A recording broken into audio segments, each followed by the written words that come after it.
오늘 여러분들과 함께 마태복음 5장 8절 말씀을 중심으로 마음이 청결한 사람이라는 제목으로 말씀의 은혜 나누도록 하겠습니다. 크신 은혜, 위로의 말씀, 하나님의 능력의 말씀이 저와 여러분들 가운데 가득히 임할 줄로 믿습니다.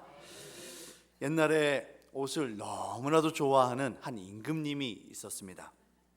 옷을 얼마나 좋아했던지 새로 나온 신상이라면 꼭 이것을 다 입어야 직성이 풀렸습니다. 샤넬, 버버리, 알마니, 베르사체, 구찌, 랄프 로렌, 아무튼 최고의 디자이너들이 만든 옷을 입고 거리를 나가면 정말 날아다닐 것만 같은 그런 기분을 느꼈습니다. 궁궐 안에 드레스룸이 있는데 얼마나 많은지 계절 따라 봄, 여름, 가을, 겨울 또 옷을 한 벌만 있는 게 아니라 빨주, 노초, 파남 뭐 다 있어야 되는 거예요. 그것들 쫙 걸어놓고 그것을 입어보면서 사는 게 이분의 낚시였습니다. 그런데 어느 날 이 마을에, 이 나라에 두 명의 디자이너가 찾아왔습니다. 그리고 임금님을 만납니다. 그리고 하는 말이, 임금님, 저희에게는 아주 특별한 기술이 있습니다. 저희들은 황금으로 반짝반짝 빛나는 옷을 만들 수 있습니다. 이 옷은 신기하게 마음이 나쁜 사람이거나 아니면 멍청하면 옷이 보이질 않는 그런 특별한 옷입니다. 마음이 착한 사람들에게만 보이는 아주 그런 옷이지요. 왕은 이 말에 혹해서 왕국에 있는 황금을 전부 다 가져다 주고 자신을 위해 마법의 황금 옷을 만들어 줄 것을 부탁을 합니다. 그리고 드디어 옷이 완성이 되었다는 소식이 들려옵니다. 설레는 마음으로 달려갑니다. 디자이너는, 임금님, 여길 좀 보세요. 아름답지 않습니까? 너무나도 빛나지 않습니까? 라고 말을 하는데 임금님 눈에는 도대체 보이질 않는 겁니다. 아무리 눈을 비비고 씻고 쳐다봐도 보이질 않아요. 근데 왕 체면이 있지, 왕이 안 보인다고 하면 내가 마음이 나빠서 그런 거나 아니면 내가 멍청해서 그런다고 할까봐 마치 옷이 정말 보이는 것처럼 거짓말을 합니다. 이야, 멋있습니다. 정말 제가 한번 입은 옷 중에 최고의 옷이에요. 임금님 한번 입어보시죠. 아이고, 한번 입어볼까요? 옷을 입어보고 둘러봅니다. 신하들한테 보여줍니다. 신하들이 하는 말이, 임금님 너무나도 멋지세요. 와, 따봉이에요. 자들 뭐라, 뭐 때문에 그래요? 자기가 멍청하다는 소리 들을까봐, 마음이 나쁜 사람이라고 들을까봐 보이지 않는데도 불구하고 보이는 것처럼 거짓말을 합니다. 임금님이 곧바로 그 옷을 입고 나가시 경축 행사를 나갑니다. 거리에 나가는데 어느 누구도 임금님을 향해서 벌거벗었다라고 옷을 입지 않았다라고 하는 사람이 아무도 없습니다. 모두가 다 우와, 임금님 옷 너무나도 멋있다, 최고다라고 박수를 칩니다. 그때 한 어린아이가 크게 소리칩니다. 야, 임금님 벌거벗었다. 임금님이 벌거벗고 거리를 뛰어다닌다. 그제서야 어른들이 하나 둘씩 솔직하게 말합니다. 맞아, 임금님 벌거벗었어. 자신의 체면을 걱정하고요, 위선과 거짓된 마음으로 바라본 어른들은 진짜 임금님이 어떤 옷을 입고 있는지 아무도 보지 못했습니다. 하지만 정작 그 마음이 깨끗했던 어린 아이는 임금님이 벌거벗었음을, 아무것도 입지 않았음을 볼 수 있었다는 그런 이야기입니다. 사랑하는 성도 여러분, 마음이 청결한 사람은 복이 있습니다. 마음이 청결한 사람은 마법의 옷을 보는 것이 아니라 하나님을 보는 은혜를 누리며 살게 됨을 믿으시길 바랍니다. 우리가 마음이 청결한 자는 하나님을 본다, 이 말을 들을 때 우리에게는 큰 감동이 없습니다. 하지만 이 말을 들었을 때 이스라엘 백성들에게는 이것이 크나큰 충격으로 그들에게 다가옵니다. 왜냐하면 이스라엘 백성들에게 있어서 하나님을 직접 그들의 눈으로 본다라는 것은요, 마치 하늘이 무너지고 땅이 흔들리는 그런 이야기입니다. 왜냐하면 이스라엘 백성들에게 있어서는 하나님은 너무나도 거룩한 존재이시기 때문에 그 영광 앞에 인간들이 압도되어져서 하나님을 보게 되면, 하나님의 영광을 마주하게 되면 자신들이 죽게 된다라고 믿었기 때문입니다. 출애굽기 33장 20절 말씀입니다. 또 이르시되 내가 내 얼굴을 보지 못하리니 나를 보고 살 자가 없음이니라. 하나님의 얼굴을 보고 살 자가 없다라고 합니다. 이스라엘 백성들에게 있어서요, 하나님을 직접 대면한다라는 것은요, 모세나 여호수아처럼 특별하게 하나님으로부터 부르심 받은 사람들에게만 허락된 일이었습니다. 그런데 지금 예수님께서 하시는 말씀이 너희들이 하나님의 은혜로 그 마음이 청결하게 되어지면 하나님을 보게 될 거야 라고 말씀하시는 겁니다. 그 이야기는 너희들이 모세처럼, 너희들이 여호수아처럼, 아브라함처럼 특별한 사람이 되는 거야 라고 말씀하시는 것과 똑같은 겁니다. 그러니 이스라엘 백성들에게 있어서 이 말씀이 너무나도 충격적이고 너무나도 큰 은혜가 되는 겁니다. 이 놀라운 은혜입니다. 우리가 이 말씀에 담겨진 숨은 뜻을 우리가 온전히 이해하지 못해서 그렇지, 이 마음이 청결한 사람은 하나님을 볼 것이라는 것에 담겨진 이 의미를 우리가 온전히 깨닫게 되어진다면 이 가운데에 크나큰 은혜가, 우리들 심령 가운데 하나님의 크신 은혜가 가득히 임할 줄로 믿습니다. 자, 여러분들 그럼 함께 이 깨달음의 은혜를 가지고요, 마음이 청결한 자가 과연 하나님을 본다는 것이 얼마나 큰 은혜인지 함께 살펴보도록 하겠습니다. 우리가 마음이 청결한 자는 복이 있다는 것을 이해하기 위해서는 우리의 마음에 대해서 먼저 좀 이해를 해야만 합니다. 우리 인간은요, 영혼 육으로 이루어져 있습니다. 영혼 육 가운데 일반적으로 이 혼을 우리는 마음이라고 이해를 합니다. 하나님께서 땅의 흙으로 우리 사람의 몸을 지으셨고 그 안에 하나님의 영을 불어 넣으셨을 때에 하나님의 형상을 닮은 우리의 마음이 그 안에 생겨났습니다. 우리의 마음은요, 우리의 영혼과 아주 밀접하게 연결되어 있습니다. 어떤 분은 우리의 마음이 영혼을 담는 그릇이다라고 표현하기도 합니다. 우리 영혼이 살아나면 우리의 마음이 살아납니다. 예수님을 믿음으로 주님 주시는 은혜가 우리 안에 가득히 차고 넘치게 되어지면 내 마음에 기쁨이 넘치고 감사함이 넘치고 평안함이 넘치게 됩니다. 그래서 주님과 깊은 교제를 나누고 주님의 은혜를 경험하게 되면 우리가 주님의 얼굴을 보게 되는 거지요. 그런데 문제는 예수 그리스도 십자가 보혈의 은혜로 우리의 영혼을 새 생명을 얻고 자유하게 되었지만 우리의 마음은 그 안에 아직 남아있는 죄의 찌꺼기들 때문에, 그리고 세상 가운데 살아가면서 우리가 보고 느끼고 경험하는 것들로 인해서 이 마음이 완전히 청결하지 못하다는 겁니다. 완전히 거룩하지 못하다는 거예요. 그래서 마치 우리의 마음이 청결하지 못하게 되면 온전한 마음으로 하나님을 바라보지 못하게 되고요, 우리 마음속에 근심과 걱정이 있게 되면 그것이 우리의 영혼에 영향을 끼쳐서 주님과의 관계가 멀어지게 되고요, 그래서 하나님을 보지 못하게 만드는, 하나님을 보고 듣고 경험하지 못하게 만드는 결과를 초래하고 마는 겁니다.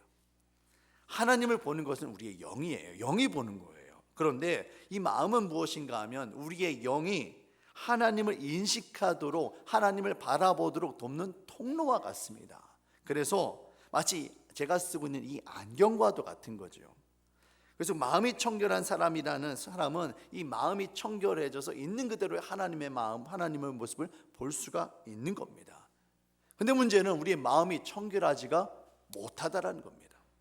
마치 얼룩지고 더러워진 그런 안경을 쓰고 있는 것처럼 우리의 눈을 가리고 있는 것들이 너무나도 많아서 하나님을 볼 수가 없는 거예요.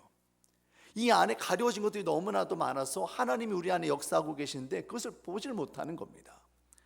예레미야 17장 9절에서는 성경에서 이렇게 이야기합니다. 만물보다 거짓되고 심히 부패한 것은 마음이라. 우리의 마음이 만물보다도 거짓되고 심히 부패했다라고 성경은 이야기합니다. 예레미야는 눈물의 선지자입니다. 우리 인간들을 향한 긍휼의 마음으로 하나님의 은혜가 우리에게 임하기를 눈물 뿌려 기도한 사람이 바로 이 예레미야 선지자예요. 그런데 그 예레미야가 하는 말이 아무리 바라보고 또 바라봐도 우리 인간의 마음이 부패했다라는 거예요. 더럽고 썩었다는 겁니다. 그것도 세상 만물 어느 무엇보다도 더 썩은 내가 진동하는 것이 바로 우리의 마음이다라고 말을 하고 있습니다. 마태복음 15장 19절 20절에서는 또 이렇게 이야기합니다.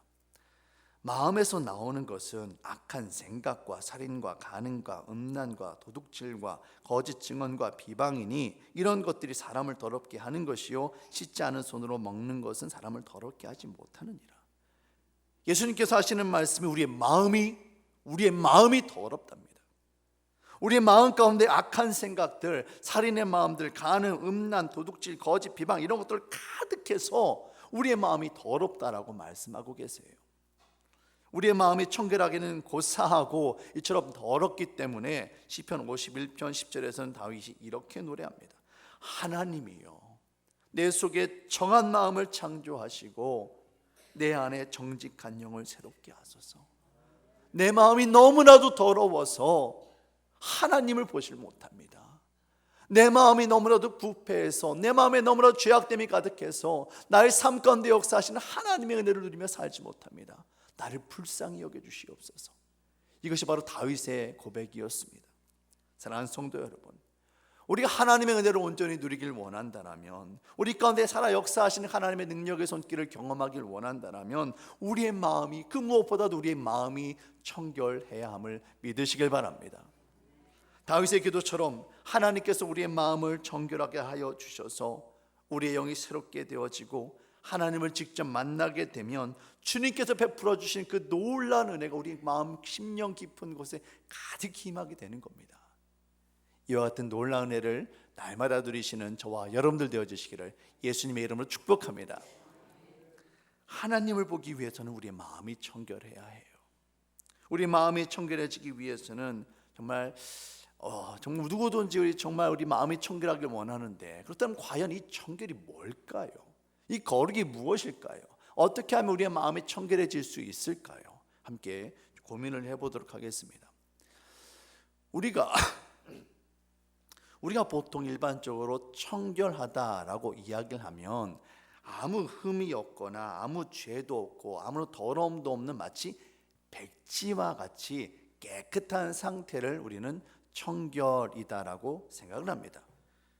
그런데 사실 성경에서 이야기하는 청결은 그렇지가 않습니다. 성경에서 이야기하는 청결은요, 아무것도 묻지 않은 깨끗한 상태를 말하기보다는 다른 무엇이 들어가 섞이지 않은 상태를 말합니다. 순수한 상태를 말해요. 완전한 상태를 말합니다. 다른 것과 섞이지 않게 분리되어 있고 구별되어 있고 순수한 상태, 이것이 바로 청결입니다. 히브리인들은요, 정결한 것, 거룩하고 깨끗한 것과 그렇지 못한 것들을 구별하는 이 구분법, 정결법을 매우 중요하게 여깁니다. 그들에게 있어서 섞여 있는 것은 불결함입니다. 나뉘어 있는 것은 거룩함입니다. 이스라엘 백성들은 자신들이 하나님으로부터 세상 가운데서 구별되었기 때문에 거룩하다라고 믿었습니다. 레위기나 신명기 율법서를 보시면요, 하나님께서 종류가 다른 것을 섞는 것을 얼마나 싫어하시는지 잘 나타나 있습니다. 레위기 19장 19절 말씀 함께 보시겠습니다. 너희는 내 규례를 지킬지어다. 내 가축을 다른 종류와 교미시키지 말며 내 밭에 두 종자를 섞어 뿌리지 말며 두 재료로 직조한 옷을 입지 말지며. 밭에 다른 종자의 씨앗을 섞어 뿌리지 말라고 합니다. 콩을 뿌리고 팥을 뿌리고 섞어 뿌리지 말라는 거예요. 옷을 만들 때도 다른 재료를 섞어서 면 50%, 나일론 50% 이렇게 입으면 안 된다라는 겁니다. 그럼 저도 지금 이게 문제가 있네요. 레위기 11장을 보시면 정결한 음식과 부정한 음식에 대한 규례가 나옵니다. 이스라엘 사람들이 먹을 수 있는 정결한 동물이 나오는데 그 기준이 무엇인가 보았더니 여러분, 굽이 갈라져 있느냐, 구별되어 있느냐, 나눠 있느냐, 아니면 하나로 되어 있느냐예요. 굽이 갈라지지 않고 섞여 있는 것을 부정하니 먹지 말고 죽은 시체도 만지지 말라고 합니다. 이처럼 이스라엘 백성들은요, 섞이지 않고 구별된 상태를 청결함으로 이해를 했습니다. 예를 들어 설명을 해보면 이렇습니다. 여러분, 사람이 사는 집이 있어요. 가구랑 살림살이가 다 들어가 있고요, 그 안에서 우리가 식구들끼리 하루 세끼 밥을 해 먹습니다. 물론 화장실도 사용을 하지요. 깨끗한 상태, 청결한 상태가 여러분 어떤 것일까요? 집에 아무것도 없는 상태가 청결한 걸까요, 여러분?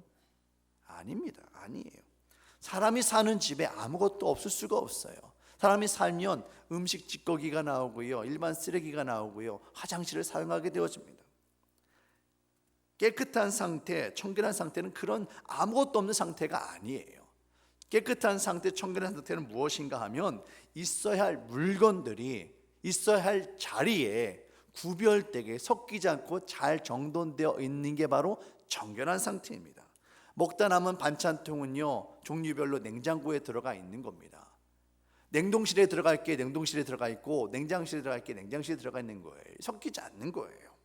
남은 음식 찌꺼기랑 쓰레기들은 봉투에 잘 담겨서 쓰레기통 속에 들어가 있고, 아이들 장난감이랑 책이라든지 이런 것들은 놀이방, 책꽂이에 잘 정돈되어 있고, 빨래는 빨래통이나 세탁기 안에 들어가 있어야 각자가 있어야 할 곳에 있는 것, 섞이지 않는 것, 이게 바로 청결함이에요. 성경이 말하는 이 청결한 마음은 예수 그리스도를 주인으로 모신 우리 그리스도인들의 마음 가운데에 하나님이 온전히 임재하여 주셔서 다른 것들과 섞이지 않고 우상을 섬기지 않고 온전한 마음으로 하나님만을 바라볼 때, 이때 비로소 우리의 마음이 청결하다라고 말하는 겁니다. 야고보서 4장 8절 말씀입니다. 하나님을 가까이 하라. 그리하면 너희를 가까이 하시리라. 죄인들아, 손을 깨끗이 하라. 중요합니다. 두 마음을 품은 자들아, 마음을 어떻게 하라? 성결하게 하라. 우리 마음 가운데 두 마음이 있답니다. 하나님을 믿는 마음과 세상을 쫓는 마음이 두 가지 섞여 있대요. 이것을 뭐라고 합니까? 성경은 더럽다라고 하는 거예요. 청결하지 못하다라고 하는 거예요. 그러니 세상을 향한 마음을 내려놓고 오직 하나님을 향한 마음만을 가지고 나아가라. 이게 바로 성경이 말하는 성결입니다. 또한 마태복음 6장 24절에서는 이렇게 이야기합니다. 한 사람이 두 주인을 섬기지 못할 것이니 혹 이를 미워하고 저를 사랑하거나 혹 이를 중히 여기고 저를 경히 여김이라. 너희가 하나님과 재물을 겸하여 섬기지 못하느니라. 예수님께서 하시는 말씀이 우리 마음 가운데에 하나님을 섬기는 마음과 재물을 섬기는 마음, 두 마음이 있다랍니다. 재물이라고 하지만 사실은 이 만몬이라는 물질 우상주의에 섬기는 그런 우상이에요. 돈을 쫓는 마음, 탐욕의 마음이 우리의 마음 가운데 들어가 있는 겁니다. 우리의 마음이 오직 하나님만 바라보는 것이 아니라 마음이 나뉘어져서 다른 무엇인가를 향해 있다라면 그 마음이 청결하지 못한 상태이며, 그렇기 때문에 하나님을 볼 수가 없다라고 말하고 있습니다. 마음이 청결한 사람은 하나님을 온전히 바라보는 사람입니다. 마음이 청결한 사람은 그 마음이 둘로 셋으로 갈라지지 아니하고 온전한 믿음으로 하나님만을 바라보는 사람임을 여러분 믿으시길 바랍니다. 이와 같이 온전히 하나님만을 바라보는 사람, 그 사람이 바로 하나님을 보게 되어지고 하나님께서 베풀어 주시는 은혜를 누리게 되어지는 겁니다. 자, 그렇다면 우리 마음을 통해 하나님을 보게 되어지고 이 더러운 마음이 온전히 하나님만을 바라봄으로 인해서 우리가 청결하게 되어진다라고 우리가 말씀을 이해했는데, 그렇다면 과연 하나님을 본다는 것은 무엇일까요, 여러분?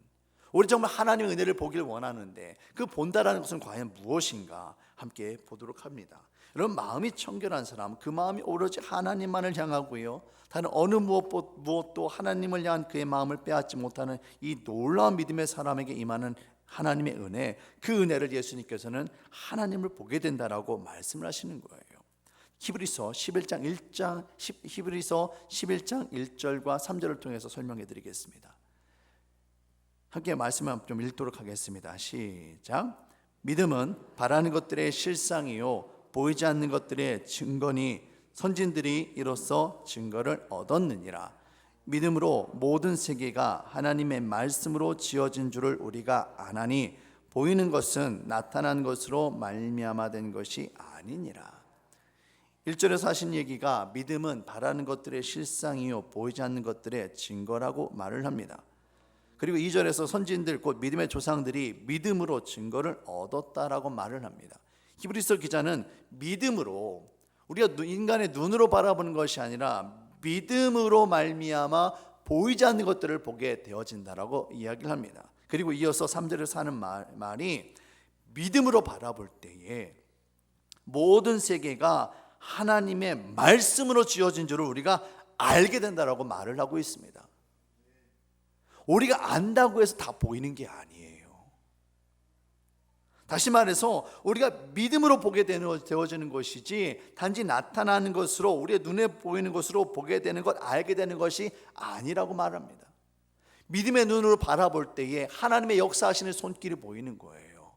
온 우주 만물을 바라보고요, 하늘에 떠 있는 별을 바라볼 때에 믿음의 눈을 바라보면서 하나님께서 베푸신 기적의 손길을 느끼게 되어지고요, 하나님의 놀라운 능력의 손길을 맛보게 되는 겁니다. 믿음의 눈으로 바라볼 때 하나님이 보이는 것이지, 세상에 분석하는 마음, 따지는 마음으로 바라볼 때는 그곳에 하나님의 은혜가 나타날 수가 없습니다. 사랑하는 성도 여러분, 우리의 눈으로 보는 게 아닙니다. 믿음으로 보는 것임을 여러분 믿으시길 바랍니다. 우리가 믿음으로 바라볼 때에 오늘도 살아계셔서 우리 가운데 역사하시는 그 능력의 하나님, 사랑의 하나님, 은혜의 하나님, 그 능력의 손을 펴시사 우리 삶 가운데 역사하시는 그 하나님을 우리가 보게 되고 듣게 되고 느끼게 되고 경험하게 됨을 믿으시길 바랍니다. 마음이 청결한 사람은 이처럼 살아계신 하나님을 보고 느끼며 경험하는 것입니다. 예수님께서 십자가 달려 죽으시고 난 후에 엠마오로 향하던 두 제자에게 예수님께서 나타나십니다. 그들의 두 눈앞에 예수님께서 직접 나타나셨어요.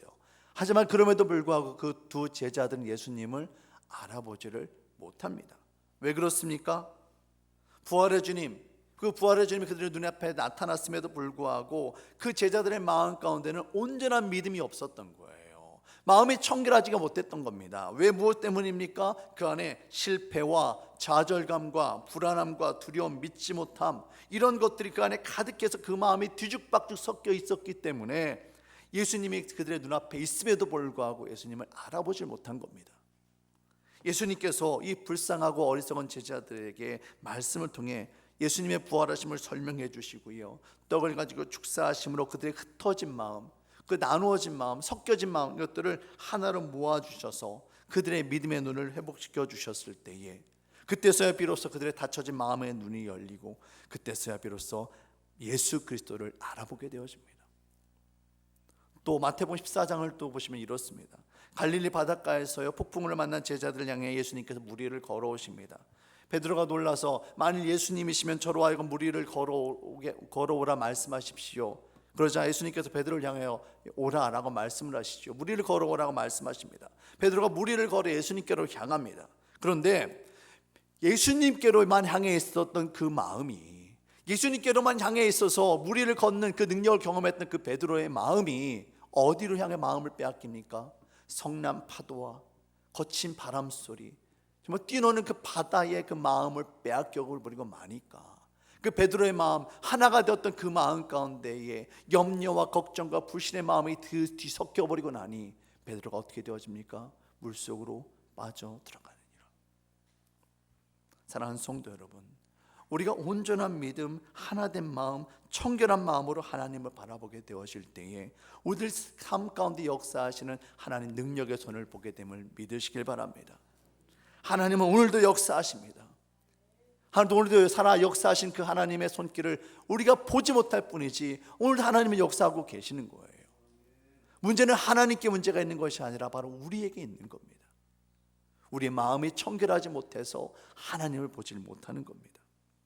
믿음은 우리의 마음을 드리는 것입니다.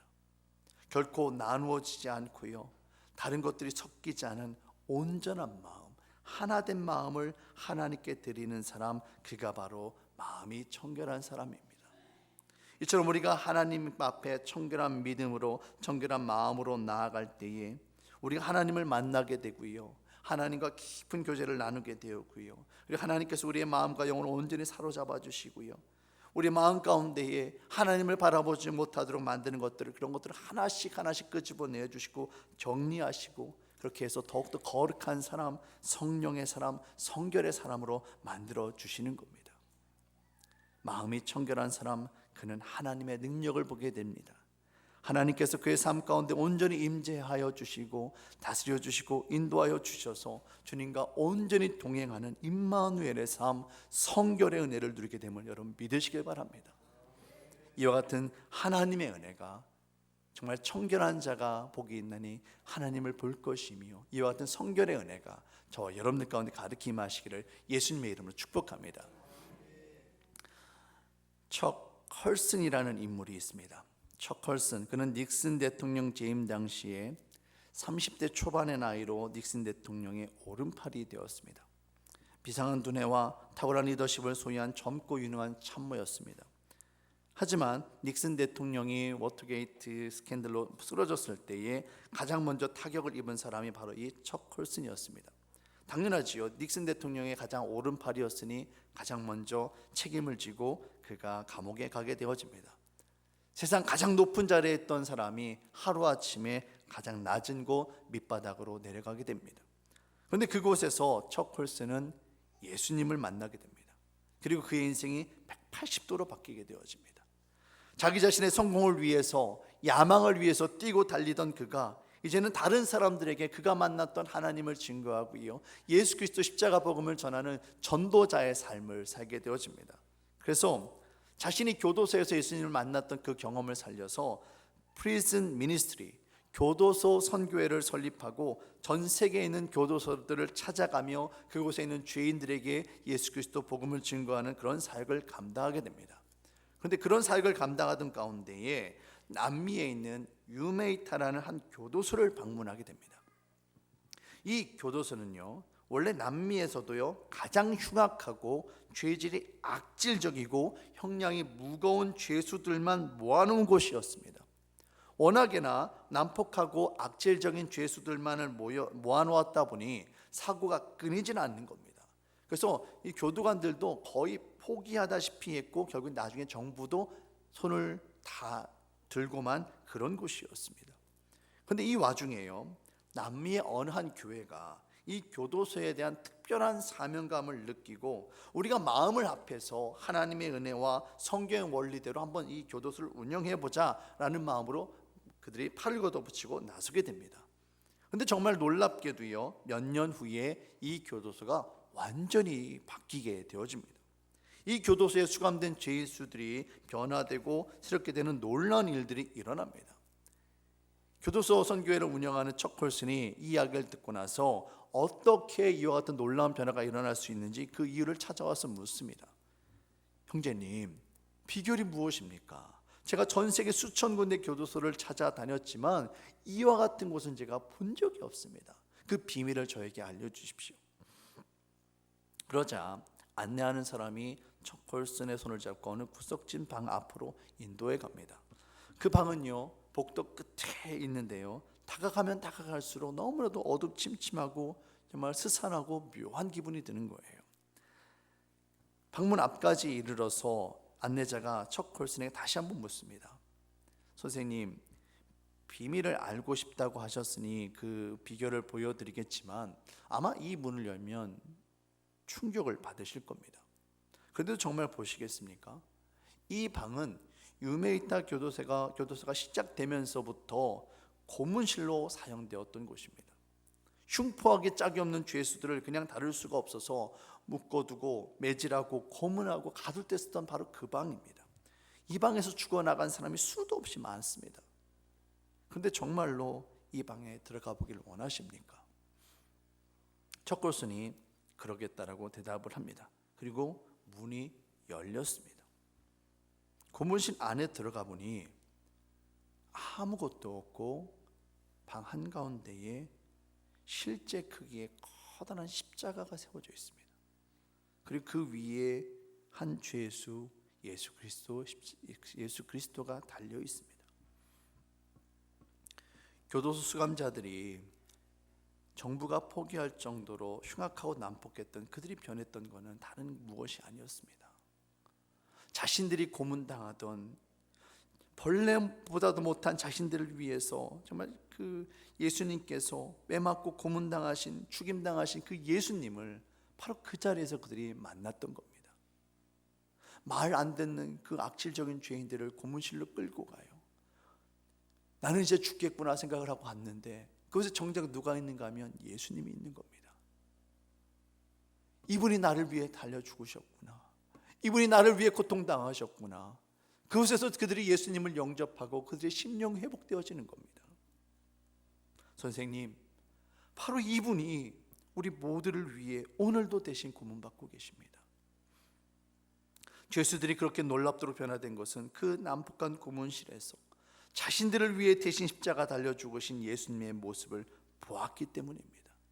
그들이 바로 그곳에서 예수님을 만났기 때문에 그들의 삶이 그처럼 놀랍도록 변화될 수가 있었던 것입니다. 사랑하는 성도 여러분, 오직 십자가뿐입니다. 우리의 마음이 둘로 셋으로 갈기갈기 나눠지지 아니하고, 다른 마음, 두 마음, 세 마음은 품지 아니하고, 오직 한 마음으로 하나님만을 믿음으로 바라볼 수 있는 것은, 그리하여 그토록 놀라운 은혜와 능력의 하나님을 우리가 경험하고 만날 수 있는 것은 다른 무엇이 아닙니다. 오직 예수 그리스도, 우리를 위해 십자가 달려 죽으신 예수 그리스도의 그 은혜만을 붙잡을 때 가능한 줄로 믿습니다. 우리 인간의 힘으로 되는 것이 아니에요. 십자가 보혈의 은혜가 우리에게 뿌려질 때에 우리 안에 있는 죄악됨은 사라질 것이고, 우리 안에 나누어진 마음은 하나가 되어질 것입니다. 시편 24편 3절 6절에서 다윗은 이렇게 고백합니다. 여호와의 산에 오를 자가 누구며 그의 거룩한 곳에 설 자가 누구인가? 곧 손이 깨끗하며 마음이 청결하며 뜻을 허탄한 데에 두지 아니하며 거짓 맹세하지 아니하는 자로다. 그는 여호와께 복을 받고 구원의 하나님께 의를 얻으리니 이는 여호와를 찾는 족속이요 야곱의 하나님의 얼굴을 구하는 자로다. 사랑하는 성도 여러분, 오늘도 우리 하나님은 여러분들을 보길 원하십니다. 그 하나님을 만나보시기를 바랍니다. 하나님을 찾으시길 바랍니다. 예수 그리스도 십자가 보혈의 은혜를 의지함으로 주님 앞에 나아갈 때에 오늘도 우리를 위해서 기도하고 계시는, 우리를 위해서 권능의 손을 펼치시고 우리를 위해 오늘도 살아 역사하시는 하나님의 모습을 보게 되어질 것입니다. 설교를 마치도록 하겠습니다. 마음이 청결한 사람은 복이 있습니다. 그는 하나님을 볼 것이기 때문입니다.